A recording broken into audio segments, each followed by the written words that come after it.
ಗ್ಯಾರಂಟಿಯ ಈ ಕ್ಷಣದ ಎಕ್ಸ್ಕ್ಲೂಸಿವ್ ಸುದ್ದಿ ಅಂದ್ರೆ ಪೊಲೀಸ್ ಇಲಾಖೆಗೆ ಮೇಜರ್ ಸರ್ಜರಿ ಆಗಿದೆ. ಇನ್ಸ್ಪೆಕ್ಟರ್ಗಳ ವರ್ಗಾವಣೆ ಆಗಿದೆ. ಹಂಗಂದ ಮಾತ್ರಕ್ಕೆ ಯಾರೋ ಏನು ಮಾಡಿದ್ರ ಯಾವ್ದಾದ್ರು ಹಗರಣನ ಖಂಡಿತ ಅಲ್ಲ. ಇದು ಪ್ರೋಸೆಸ್ ಆಗುತ್ತೆ. ಯಾವಾಗ್ಲೂ ಕೂಡ ಆಡಳಿತಕ್ಕೆ ಚುರುಕು ಮುಟ್ಟಿಸೋ ಸಲುವಾಗಿ ಆಗುವಂತ ಸಹಜ ಪ್ರಕ್ರಿಯೆ ವರ್ಗಾವಣೆ. ಅದೇ ರೀತಿ ಮೊನ್ನೆ ಡಿವೈಎಸ್ಪಿಗಳ ವರ್ಗಾವಣೆಯಾಗಿತ್ತು. ಈಗ ಇನ್ಸ್ಪೆಕ್ಟರ್ಗಳ ವರ್ಗಾವಣೆ ಆಗಿದೆ ಅನ್ನೋದ್ರ ಡೀಟೇಲ್ಸ್ ಸದ್ಯ ಸಿಗ್ತಾ ಇದೆ. ಹಾಗಾಗಿ ಯಾವ್ಯಾವ ಇನ್ಸ್ಪೆಕ್ಟರ್ ಎಲ್ಲೆಲ್ಲಿಗೆ ವರ್ಗಾವಣೆಯಾಗಿದ್ದಾರೆ ಆ ಕುರಿತ ಎಕ್ಸ್ಕ್ಲೂಸಿವ್ ಮಾಹಿತಿಯನ್ನ ಗ್ಯಾರಂಟಿ ನ್ಯೂಸ್ ನಿಮ್ಮ ಮುಂದೆ ಇಡ್ತಾ ಇದೆ.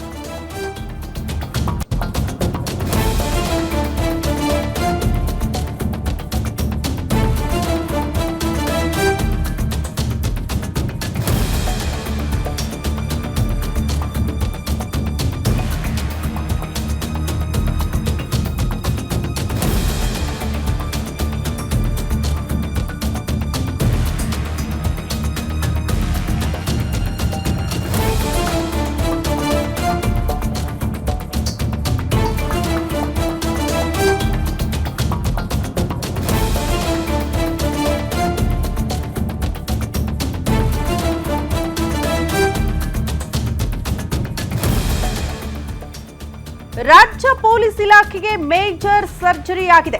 120 ಪೊಲೀಸ್ ಇನ್ಸ್ಪೆಕ್ಟರ್ಗಳ ವರ್ಗಾವಣೆ ಮಾಡಿ ಆದೇಶವನ್ನ ನೀಡಲಾಗಿದೆ. ವರ್ಗಾವಣೆ ಬಗ್ಗೆ ಕಾದು ಕುಳಿತಿದ್ರಂತೆ ಇನ್ಸ್ಪೆಕ್ಟರ್ಗಳು. ಯಾಕಂದ್ರೆ ಆಗಸ್ಟ್ ತಿಂಗಳಲ್ಲೇ ಆಗಬೇಕು, ಸ್ವಲ್ಪ ಡಿಲೇ ಆಗಿದೆ ಅಂತ. ಬೆಂಗಳೂರು ಬಾರ್ಡರ್ ಸೇರಿ ಹಲವು ಜಿಲ್ಲೆಗಳಿಗೆ ವರ್ಗಾವಣೆಯಾಗಿದ್ದು, ವರ್ಗಾವಣೆ ಮಾಡಿ ಆದೇಶವನ್ನು ಹೊರಡಿಸಿದೆ ರಾಜ್ಯ ಸರ್ಕಾರ. ರಾಮನಗರ ಗ್ರಾಮಾಂತರ ಠಾಣೆಗೆ ಮುರಳಿ ಟಿ ಅವರ ವರ್ಗಾವಣೆಯಾಗಿದೆ. ಅದೇ ರೀತಿ ದೇವನಹಳ್ಳಿ ಸಂಚಾರ ಠಾಣೆಗೆ ಮುರಳೀಧರ್ ಡಿ ಅವರ ವರ್ಗಾವಣೆಯಾಗಿದೆ. ಬಿಡಿಎ ವಿಜಿಲೆನ್ಸ್ ಇನ್ಸ್ಪೆಕ್ಟರ್ ಆಗಿ ಸತೀಶ್ ಸಿ ಅವರನ್ನ ನೇಮಕ ಮಾಡಲಾಗಿದೆ. ಮಾಗಡಿ ಪೊಲೀಸ್ ಠಾಣೆಗೆ ಗಂಗಾಧರ್ ಟಿಎಂ ಅವರ ವರ್ಗಾವಣೆ ಆಗಿದೆ ಅನ್ನೋದ್ರ ಡೀಟೇಲ್ಸ್ ಸದ್ಯ ಸಿಗ್ತಾ ಇದೆ. ಅದೇ ರೀತಿ ವಿಶ್ವನಾಥಪುರ ಪೊಲೀಸ್ ಠಾಣೆಗೆ ಶಶಿಧರ್ ಎಸ್ಟಿ ಅವರನ್ನ ವರ್ಗಾವಣೆ ಮಾಡಲಾಗಿದೆ ಅನ್ನೋದ್ರ ಡೀಟೇಲ್ಸ್. ಹೀಗೆ 120 ಇನ್ಸ್ಪೆಕ್ಟರ್ಗಳ ವರ್ಗಾವಣೆ ಮಾಡಿ ರಾಜ್ಯ ಸರ್ಕಾರ ಆದೇಶವನ್ನ ಹೊರಡಿಸಿದೆ. ಯಾವುದೇ ಪಕ್ಷ ಅಧಿಕಾರದಲ್ಲಿದ್ರೂ ಕೂಡ ಸಹಜವಾಗಿ ಆಡಳಿತಕ್ಕೆ ಚುರುಕು ಮುಟ್ಟಿಸೋ ಸಲುವಾಗಿ ಈ ಅಧಿಕಾರಿಗಳ ವರ್ಗಾವಣೆ ಪ್ರೋಸೆಸ್ ಆಗುತ್ತೆ. ಅದು ವರ್ಷದಲ್ಲಿ ಒಮ್ಮೆ ಆಗ್ತಾ ಇತ್ತು. ಬಟ್ ಈಗ ಕಾಂಗ್ರೆಸ್ ಅವಧಿಯಲ್ಲಿ 2 ವರ್ಷಕ್ಕೊಮ್ಮೆ ಅಧಿಕಾರಿಗಳ ವರ್ಗಾವಣೆ ಅನ್ನುವಂಥ ನಿರ್ಧಾರಕ್ಕೆ ಬಂದಿದ್ದಾರೆ. ಅದೇ ರೀತಿ 2 ವರ್ಷಗಳಿಗೊಮ್ಮೆ ಅಧಿಕಾರಿಗಳ ವರ್ಗಾವಣೆ ಅಂದ್ರೆ ಈ ಪ್ರೋಸೆಸ್ ಆಗಸ್ಟ್ ತಿಂಗಳಲ್ಲಿ ಆಗಬೇಕಾಗಿತ್ತು, ಸ್ವಲ್ಪ ಡಿಲೇ ಆಗಿದೆ. ಹಾಗಾಗಿ ಈಗ 120 ಇನ್ಸ್ಪೆಕ್ಟರ್ಗಳ ವರ್ಗಾವಣೆ ಮಾಡಿ ರಾಜ್ಯ ಸರ್ಕಾರ ಆದೇಶವನ್ನ ನೀಡಿದೆ. ಕಾರಣಾಂತರಗಳಿಂದ ಆಗಸ್ಟ್ ನಲ್ಲಿ ಮಾಡಕ್ಕಾಗಿಲ್ಲ ಅನ್ನುವಂತಹ ವಿಚಾರಗಳನ್ನ ಸರ್ಕಾರದ ಮಟ್ಟದಲ್ಲಿ ಚರ್ಚೆ ಮಾಡ್ತಾ ಇದ್ರು. ಈಗ 120 ಇನ್ಸ್ಪೆಕ್ಟರ್ಗಳು, ಸಹಜವಾಗಿ ಅಧಿಕಾರಿಗಳು ಫಿಕ್ಸ್ ಆಗಿರ್ತಾರೆ, ವರ್ಗಾವಣೆ ಸಿಗಬಹುದು, ಬೇರೆ ಕಡೆ ಪೋಸ್ಟಿಂಗ್ ಆಗಬಹುದು ಅಂತ. ಬಟ್ ಇಷ್ಟು ದಿನ ವೇಟ್ ಮಾಡ್ತಿದ್ರಲ್ಲ ಕೆಲವರು, ಅವ್ರಿಗೆ ಯಾರಿಗೂ ಕೂಡ ವರ್ಗಾವಣೆ ಭಾಗ್ಯ ಇರಲಿಲ್ಲ. ಬಟ್ ಈಗ ಅಂತೂ ಇಂತೂ ಲಿಸ್ಟ್ ಔಟ್ ಆಗಿರೋದ್ರಿಂದ ಬಹುತೇಕ ಇನ್ಸ್ಪೆಕ್ಟರ್ಗಳು ಕೂಡ ಖುಷಿ ಆಗಿದ್ದಾರಂತೆ. ಕಾರಣ ಬೇರೆ ಕಡೆ ಪೋಸ್ಟಿಂಗ್ ಅನ್ನೋ ಕಾರಣಕ್ಕೆ. ಇದೆಲ್ಲ ಪ್ರೋಸೆಸ್ ಆಗೋದು ಕೂಡ ಆಡಳಿತಕ್ಕೆ ಚುರುಕು ಮುಟ್ಟಿಸೋ ಸಲುವಾಗಿ. ಒಬ್ಬ ಅಧಿಕಾರಿ ಒಂದೇ ಕಡೆ ವರ್ಷಾನುಗಟ್ಟಲೆ ಮಾಡಕ್ಕಾಗಲ್ಲ. ಹಾಗಾಗಿ ಆಗಾಗ ಈ ಪ್ರೋಸೆಸ್ಗಳಾಗ್ತಾ ಇರುತ್ತೆ. ಅದೇ ರೀತಿ ಮೊನ್ನೆ ಡಿವೈಎಸ್ಪಿಗಳದ್ದು, ಈಗ ಇನ್ಸ್ಪೆಕ್ಟರ್ಗಳ ವರ್ಗಾವಣೆ ಮಾಡಿ ರಾಜ್ಯ ಸರ್ಕಾರ ಆದೇಶ ನೀಡಿದೆ.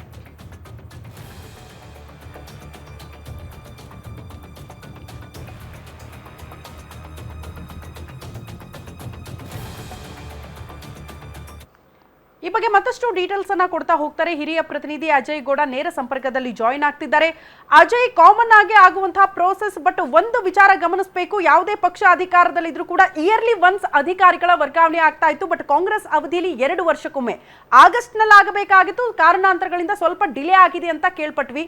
ಡೀಟೇಲ್ಸ್ ಅನ್ನ ಕೊಡ್ತಾ ಹೋಗೋದಾದ್ರೆ ಶ್ರುತಿ, ಏನು ಇದೀಗ ರಾಜ್ಯ ಸರ್ಕಾರ ದೊಡ್ಡ ಮಟ್ಟದ ಸರ್ಜರಿಯನ್ನು ಮಾಡಿರುವಂಥದ್ದು. ಅಂದರೆ ಬೆಂಗಳೂರು ಸೇರಿದಂತೆ ಕೇವಲ ಬೆಂಗಳೂರಲ್ಲಿ 2 ಅಂದರೆ ಬಾರ್ಡರಲ್ಲಿ ಇರುವಂಥ ವಿಶ್ವನಾಥಪುರ ಸ್ಟೇಷನ್ ಆಗಿರ್ಬೋದು, ಜೊತೆಗೆ ದೇವನಹಳ್ಳಿ ಸಂಚಾರಿ ವಿಭಾಗದ ಠಾಣೆಯಲ್ಲಿ 2 ಬಾರ್ಡ್ರಲ್ಲಿ ಇರುವಂಥ ಸ್ಟೇಷನ್ ಸೇರಿದಂತೆ ಜಿಲ್ಲೆ ಸೇರಿದಂತೆ ತಾಲೂಕು ವೈಸ್ನಲ್ಲಿ 120 ಜನ ಇನ್ಸ್ಪೆಕ್ಟರ್ಗಳನ್ನು ವರ್ಗಾವಣೆ ಮಾಡಿ ರಾಜ್ಯ ಸರ್ಕಾರ ಕೂಡ ಆದೇಶವನ್ನು ಹೊರಡಿಸಿದೆ. ಪ್ರಮುಖವಾಗಿ ಇಲ್ಲಿ ಗಮನಿಸಬೇಕಾಗುತ್ತೆ, ಯಾಕಂದರೆ ಆಗಸ್ಟಲ್ಲೇ ಈ ಒಂದು ಟ್ರಾನ್ಸ್ಫರನ್ನು ಮಾಡಬೇಕಾಯಿತು, ವರ್ಗಾವಣೆಯನ್ನು ಮಾಡಬೇಕಾಯಿತು. ಆದರೆ ಎಷ್ಟೋ ಜನ ಪೊಲೀಸ್ ಠಾಣೆಯಲ್ಲಿ ಕೂಡ ಇರುವಂಥ ಇನ್ಸ್ಪೆಕ್ಟರ್ಗಳೇನಿದೆ ಅವರೆಲ್ಲರೂ ಕೂಡ ಸಾಕಷ್ಟು ಯೋಚನೆಯಲ್ಲಿ ಇದ್ರು. ಅಂದರೆ ಇವತ್ತು ಅಥವಾ ನಾಳೆ ಆಗುತ್ತಾ, ಇಲ್ಲ ಮುಂದಿನ 10 ದಿನದ ಒಳಗಾಗಿ ಆ ಟ್ರಾನ್ಸ್ಫರ್ ಆರ್ಡರ್ ಬರುತ್ತಾ ಅಂತ ಹೇಳಿ ಕಾದುಕೊಳ್ತಿದ್ರು. ಯಾಕಂದರೆ ಒಂದು ಸ್ಟೇಷನ್ಗೆ ಟ್ರಾನ್ಸ್ಫರ್ ಆಗಬೇಕು ಅಂತಂದರೆ ಕಡಿಮೆ ಅಂದ್ರೂ 3 ರಿಂದ 4 ಜನ ಇನ್ಸ್ಪೆಕ್ಟರ್ ಪೈಪೋಟಿಯಲ್ಲಿ ನಿಂತಿರ್ತಾರೆ. ನಾನು ಇಷ್ಟು ಕೊಟ್ಟು ಹೋಗ್ತೀನಿ, ನೀನು ಅಷ್ಟು ಕೊಟ್ಟು ಹೋಗ್ತೀಯ ಅಂತೇಳಿ ಸಾಕಷ್ಟು ಒಂದು ಪೈಪೋಟಿಯನ್ನು ನಡೆಸ್ತಾ ಇರ್ತಾರೆ. ಅದಕ್ಕೆ ಕೆಲವೊಂದಷ್ಟು ರಾಜಕೀಯವಾಗಿ ಕೆಲವೊಂದಷ್ಟು ಅವರ ಬೆಂಬಲವಾಗಿ ಇರುವಂಥ ಇನ್ಸ್ಪೆಕ್ಟರ್ಗಳು ಕೂಡ ಸಾಕಷ್ಟು ಪೈಪೋಟಿಯನ್ನು ನಡೆಸಿದ್ರು. ಒಂದು ಕಡೆ ಎಲ್ಲೋ ಒಂದು ಕಡೆ ರಾಜ್ಯ ಸರ್ಕಾರ ನವೆಂಬರ್ ಕ್ರಾಂತಿ ಅಕ್ಟೋಬರ್ ಕ್ರಾಂತಿ ಅಂತ ಸಾಕಷ್ಟು ಬ್ಯುಸಿಯಾಗಿತ್ತು. ಅಕ್ಟೋಬರ್ನಲ್ಲಿ ದಸರಾ ವೇಳೆಯಲ್ಲಿ ಟ್ರಾನ್ಸ್ಫರ್ ಲಿಸ್ಟ್ ಬರುತ್ತೆ ಅಂತ ಹೇಳಿ ಪೊಲೀಸ್ನವರು ಕೂಡ ಕಾಯ್ಕೊಂಡು ಕೂತಿದ್ರು. ಅದೇ ರೀತಿಯಾಗಿ ಅದಾದ ನಂತರವಾಗಿ ದೀಪಾವಳಿಗೆ ಟ್ರಾನ್ಸ್ಫರ್ ಲಿಸ್ಟ್ ಬರುತ್ತೆ ಅಂತ ಹೇಳಿ ಕೂಡ ಸಾಕಷ್ಟು ನಿರೀಕ್ಷೆ ಇತ್ತು. ಆದರೆ ಇವತ್ತು ನಿನ್ನೆ 5ನೇ ತಾರೀಕು ಈ ಒಂದು ಟ್ರಾನ್ಸ್ಫರ್ ಲಿಸ್ಟ್ ಒಟ್ಟು 120 ಜನ ಪೊಲೀಸ್ ಇನ್ಸ್ಪೆಕ್ಟರ್ಗಳನ್ನು ಟ್ರಾನ್ಸ್ಫರ್ ಮಾಡಿ ರಾಜ್ಯ ಸರ್ಕಾರ ಆದೇಶವನ್ನು ಹೊರಡಿಸಿದೆ. ಯಾಕಂದರೆ ಕಳೆದ ಬಾರಿ DYSP ಲಿಸ್ಟ್ ಕೂಡ ಇತ್ತು, ಅದರಲ್ಲೂ ಕೂಡ ಟ್ರಾನ್ಸ್ಫರ್ ಆದಂಥ ಸಂದರ್ಭದಲ್ಲಿ ಇಮಿಡಿಯೇಟ್ ಆಗಿ ಅದಕ್ಕೆ ಸ್ಟೇ ತರುವಂಥ ಕೆಲಸಗಳು ಕೂಡ ಆಗಿತ್ತು. ಈಗ ಕೊನೆಯದಾಗಿ ಅಂದರೆ DG ಸೇರಿದಂತೆ ಒಂದು ದೊಡ್ಡ ಮಟ್ಟದ ಅಧಿಕಾರಿಗಳನ್ನ ಇನ್ಸ್ಪೆಕ್ಟರ್ಗಳನ್ನ ಟ್ರಾನ್ಸ್ಫರ್ ಮಾಡಬೇಕಾದ್ರೆ ಅವರು ಒಂದು ಲೀಸ್ಟನ್ನು ಮಾಡ್ತಾರೆ. ಆದರೆ ಇಲ್ಲಿ ಮೇಲ್ನೋಟಕ್ಕೆ ಆ ಒಂದು ಲೀಸ್ಟನ್ನು ಎಲ್ಲವನ್ನು ಕೂಡ ಫೈನಲ್ ಮಾಡೋದು ಇದೇ ರಾಜಕೀಯ ವ್ಯಕ್ತಿಗಳು. ಅದರಲ್ಲೂ ಕೆಲವರು ಇನ್ಸ್ಪೆಕ್ಟರ್ಗಳು ಕೆಲವೊಂದಷ್ಟು MLAಗಳ ಜೊತೆ ಕ್ಲೋಸ್ ಆಗಿರ್ತಾರೆ, ಕೆಲವರು ಜನ ಒಂದು ವಿರೋಧವನ್ನು ಕಟ್ಕೊಂಡಿರ್ತಾರೆ. ಒಂದು ಕಡೆ ಕಾಂಗ್ರೆಸ್ನ ಬೆಂಬಲಿತ ಇನ್ಸ್ಪೆಕ್ಟರ್ ಇದ್ದರೆ BJP ಬೆಂಬಲಿತ ಇನ್ಸ್ಪೆಕ್ಟರ್ ಕೂಡ ಇರ್ತಾರೆ. ಆ ಇನ್ಸ್ಪೆಕ್ಟರ್ ನಮ್ಮ ಲಿಮಿಟ್ಸ್ಗೆ ಬರಬೇಕು ಅಥವಾ ನನ್ನ ತಾಲೂಕಿಗೆ ಸ್ಟೇಷನ್ಗೆ ಬರಬೇಕು ಅಂತ ಹೇಳಿ ಸಾಕಷ್ಟು ಕಸರತ್ತನ್ನು ಒಂದು ಕಡೆ ಇನ್ಸ್ಪೆಕ್ಟರ್ ಸೇರಿದಂತೆ ರಾಜಕೀಯ ವ್ಯಕ್ತಿಗಳು ಪೈಪೋಟಿಯನ್ನು ನಡೆಸ್ತಾ ಇರ್ತಾರೆ. ಅದೇ ರೀತಿಯಾಗಿ ಕೊನೆಗೂ ಕೂಡ ಇವತ್ತು ನಿನ್ನೆ DCM ಸೇರಿದಂತೆ ಹೋಮ್ ಮಿನಿಸ್ಟರ್ ಸೇರಿದಂತೆ CM ಸೇರಿದಂತೆ ಕೊನೆಗೂ ಕೂಡ ಒಂದು ಫೈನಲ್ ಲಿಸ್ಟನ್ನು ಮಾಡಿದ್ದಾರೆ. 120 ಜನ ಇನ್ಸ್ಪೆಕ್ಟರ್ಗಳನ್ನ ಎಲ್ಲಿ ವರ್ಗಾವಣೆ ಮಾಡಬೇಕು ಅಂತೇಳಿ ತಾಲೂಕು ಸೇರಿದಂತೆ ಬೇರೆ ಜಿಲ್ಲೆಗಳಲ್ಲೂ ಕೂಡ ಒಂದು ಫೈನಲ್ ಅನ್ನು ಮಾಡಿ ಆರ್ಡರ್ ಕೂಡ ಪಾಸ್ ಮಾಡಿದ್ದಾರೆ. ಇದೀಗ 120 ಜನ ಟ್ರಾನ್ಸ್ಫರ್ಗಳಿಗೆ ಇಷ್ಟು ದಿನ ಕಾಯ್ದು ಕುಳಿತಿದ್ರಲ್ಲ, ಇದೀಗೂ ಇವಾಗ ಅಂದರೆ ನಿನ್ನೆ ಕೊನೆಗೂ ಕೂಡ ಅವ್ರಿಗೆ ಒಂದು ರಿಲೀಫ್ ಸಿಕ್ಕಿದೆ. ಮೇಲ್ನೋಟಕ್ಕೆ ಇನ್ನೊಂದು ವಿಚಾರ ಅಂತ ಅಂದರೆ ಇಲ್ಲಿ ಪ್ರಮುಖವಾಗಿ ಬೆಂಗಳೂರಿನಲ್ಲಿ ಅತಿ ಹೆಚ್ಚು ಕ್ರೈಮ್ಗಳ ಸಂಖ್ಯೆ ಕೂಡ ಹೆಚ್ಚಾಗ್ತದೆ. ಯಾಕಂದರೆ ಪೊಲೀಸರು ವರ್ಗಾವಣೆ ಸಂದರ್ಭದಲ್ಲಿ ಅಂದರೆ ಟ್ರಾನ್ಸ್ಫರ್ ಆಗುವಂಥ ಸಂದರ್ಭದಲ್ಲಿ ಯಾವುದೇ ಅಲಿಗೇಷನ್ ಬರದ ರೀತಿಯಲ್ಲಿ ಕೆಲಸವನ್ನು ಮಾಡಬೇಕಾಗುತ್ತೆ.